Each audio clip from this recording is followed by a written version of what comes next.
Yo, what's going on, guys? It is Tom and welcome back to a brand new video, and this is episode number 17 of Zero to Hero, and we are here for the Brazilian Grand Prix and the second from last race of the 2015 season. Now, as you can see, we're here at a very cloudy Interlagos, and I'm looking to try and maybe try and make some sort of inroads in the championship. Now, obviously, Rosberg last time out got the edge on us in Mexico, so we need to overturn the deficit of 4 points and try and overtake the German driver in the championship. But finally, looking at the setup, you can see there we've applied the 2 upgrades that we got in the last race in Mexico, which I believe was both of the cambers. So we've got both of those upgrades applied to the car, and we're going to try and push for the race win here at Brazil, because we really need to get a win to really try and show a statement of intent in the World Drivers' Championship. Now, as you can see, we're starting from the back as per usual. I'm actually going to start on the soft tyre for a change. I know normally quite a few times this series I've started on the harder tyre, but I'm going to start on the softer one because I feel there could be a chance of rain because of the clouds in the sky. So just in case, I'm going to go on a softer tyre and be nice and aggressive at the start. So here we go then. We're going to gear up to the 5 red lights for the Brazilian Grand Prix, and we are underway right about now as the lights go green, and we get underway for the Brazilian Grand Prix, getting a pretty good start actually here at Brazil, probably my best start of the season. Now, I've never had such a good start in a long time, but we're going to dive right up the inside already of the first corner, up the inside of Harrianto there, through the center S. Now for the first time this Grand Prix, taking it nice and easy, sacked go around the outside of the now sacked Indonesian F1 driver as we go through turn 3 now, and Alonso and Verlaine going at it side by side. I'm just going to capitalise on this by picking up some slipstream and going up the inside of the pair of them and pulling off a double overtake into the braking zone of turn 4, and also going up the inside of Nico Hulkenberg there, who's on some prime tyres and struggling for some early grip here in this race. So we get ourselves up in the P16 early on in this Grand Prix, but now going into the middle sector now through the double right hander. There's been contact up ahead. Ricardo and Ericsson have crashed, and we've gone straight to the back of Ericsson, and we've also been spun round. So we've had a double calamity here. I think we hit the back of Ricardo. I think I said Ericsson there, but I meant Ricardo, and we've also got spun round by some other car. I think it might have been Harrianto or Fernando Alonso there, but we've been spun round by the car as well. So we've lost a lot of time here, and we've got to complete the entire lap without a front wing. Now we've finally managed to get back to the pits and tiptoe our way back in, but we're going to come in for a set of prime tyres, and I'm going to go for a bit of a different strategy this race. I'm just going to whack on the prime tyres and see how long I can take these tyres, because we really need to try and make something happen here. We are so far behind, guys. It's unbelievable. We're almost a lap down. I can tell you that we're so far behind, and the pit stop there, 8.4, is not going to help the matters whatsoever. Now, as you can see, we're going to rejoin the track rock bottom last in P20 in the middle of nowhere, and we're literally going to have to try and find some decent pace and fight back as hard as we can here at Interlagos. So we've got a lot of work on our plate here in the Brazilian Grand Prix to try and revive our championship hopes, because bear in mind, if we finish P5 or lower, we're going to have to get some downgrades on the car for the last race in Abu Dhabi. So we really need to try and push here this race. So as you can see now, on lap 7, we've got Perez there about a front wing going very slowly and having some sort of problem there, and I believe another car DNF'd in the race there. So we've gained 2 positions for pretty much nothing, and on to lap 8 now. We set the fastest lap of the race on these prime tyres, and they're pretty much 7 laps old now, so these tyres aren't exactly brand new. They're a little bit second hand now, but we're just setting the pace at the moment as we set another fastest lap on the very next lap after that. And we've got cars exiting the pit lane here who rode the option tyre runners who are coming in for their first stops, and that includes Pascal Verlaine, Danny Kvyat, and also I believe Fernando Alonso, who we're just about going to overtake right about now around the outside there. So we put off 3 more overtakes to get ourselves up in P15, and there were more cars pitting, and as you can see, we got ourselves up into P12, and we set yet another fastest lap of the race here. So the pace on these prime tyres is really good here into Lagos, and as we go into the start of lap 12, we're going to try and overtake Daniel Ricciardo here as we dive one up the inside of the SNRS here on the Honey Badger to get ourselves up into P11 and to make a fairly easy textbook overtake up the inside of the Australian there. But like I was saying, the prime tyres were feeling really good, so it got me thinking, should I go into a set of options, or should I stick on these primes and maybe go primes to the end, because I have used the option tyres earlier on, and it doesn't look like it's going to rain anymore because the sun's coming out. So what I've decided to do is I'm going to go into another set of primes, and I'm going to take these to about a lap 25-ish more or less,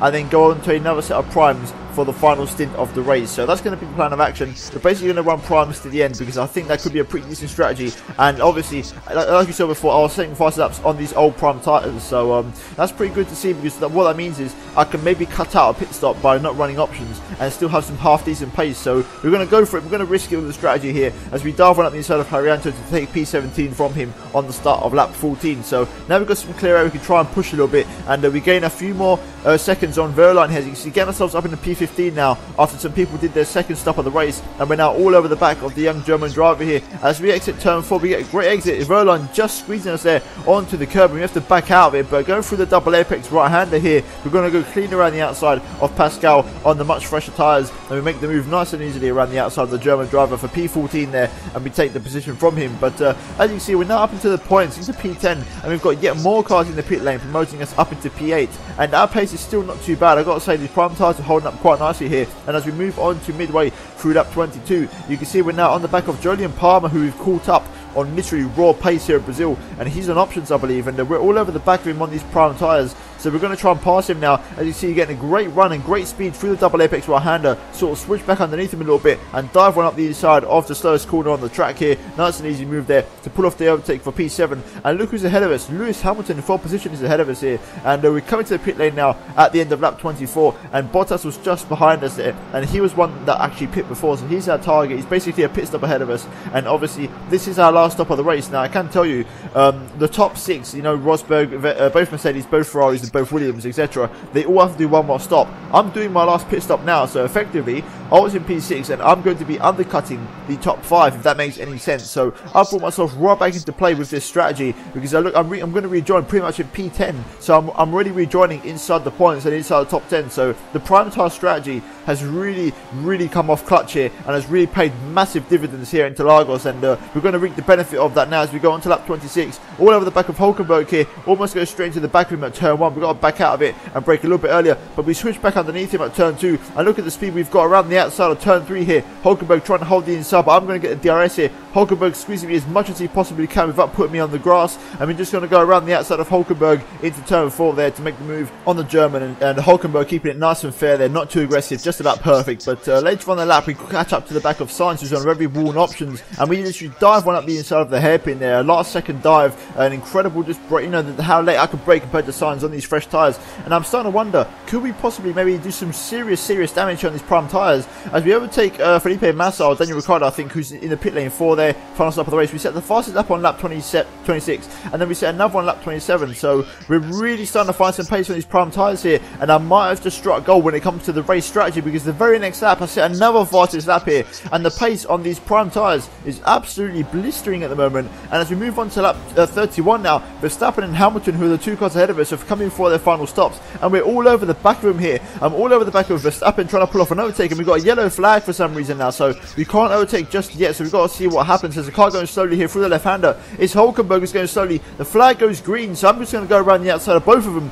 and overtake Hamilton and Verstappen for P4 there. So I think that's a perfectly legal move in my opinion, because the flag was green, and we make the move there. And now on lap 32, Nico Rosberg and Felipe Massa are in the pit lane for some reason, and we get ourselves up into 2nd place, and now we move all the way onto the last lap of the race. Vettel's far in the lead, but I'm in 2nd place. Look at my tyres, they're absolutely gone, but Rosberg is all over Hamilton is all over the back of me on fresh tyres. I'm going to go defensive, force him to the inside into turn 4, but Hamilton still goes for the move anyway, but I switch back underneath him, and look at the traction I get on the exit of the corner. But Hamilton side by side me now as we go up the hill into the double apex right-hander. Who's going to blink first? I'm going to try and go around the outside of him, and yes we do, we make the move there on Lewis, and we hold on to P2 for the time being. But like I was saying, incredible strategy call, and Rosberg and Massa pitting 4 laps from the end there. I don't know what they were doing, but I'm not complaining as we move on now through the final corner, coming up to the finish, and we're going to come through in P2, and look at that, Rosberg's right there, right at the back of Hamilton. So in one more lap and Rosberg would have overtaken us, because he was on fresh option tyres, as you can see there. So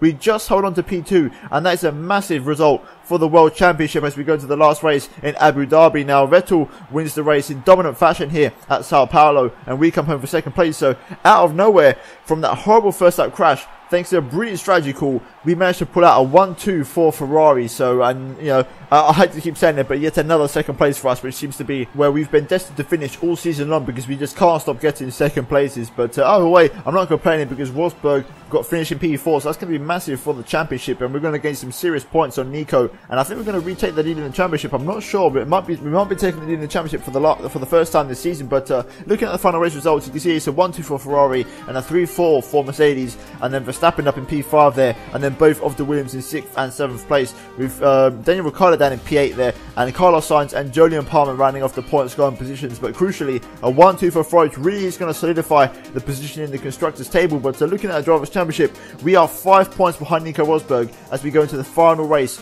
of the season at Abu Dhabi. So this is going to be real tense, because basically that's the difference between 1st and 2nd place. So if we win the race, Rosberg comes home 2nd, we win the championship by 2 points in the next race. So that's going to be the target and the plan of action. But looking at the Constructors, Ferrari are 21 points clear of Mercedes, so that pretty much solidifies Ferrari could be World Constructors Champions, almost have one hand on the trophy, so to speak. So finally looking at the permutations, you can see that 2nd place, as you probably know by now, means 2 spins of the wheel. So that's exactly what we're going to do, and these are going to be the last 2 spins of the season here in Brazil, because obviously Abu Dhabi is the last race. So the first one we get is the ballast, so that's a pretty decent upgrade for us, one that I actually quite like running on the car. The second one is going to be the rear anti-roll bar, so 2 okay upgrades there, nothing too bad. Crucially, no jokers for the last race of the season, so we're going to have a clean slate for the last race. And those are the last upgrades of this career mode and season 2 of Zero to Hero. But nevertheless, guys, hopefully you guys have enjoyed the video, and if you have, then please do leave a massive thumbs up on the video, let me know that you're enjoying it and you're also excited for the finale. And if you're new around here, please be sure to subscribe to my channel. Also, if you click in the description down below, you can go to kingwin.net and try and get yourself some cheap games with a very cheap discount code, and all the games are a massive discount. And if you want to get it for 2016 before the game gets released next week, then I do recommend you go over there by clicking the link in the description. But nevertheless, guys, hope you enjoyed the video. I went to my and I'll see you in my next video very soon. Goodbye.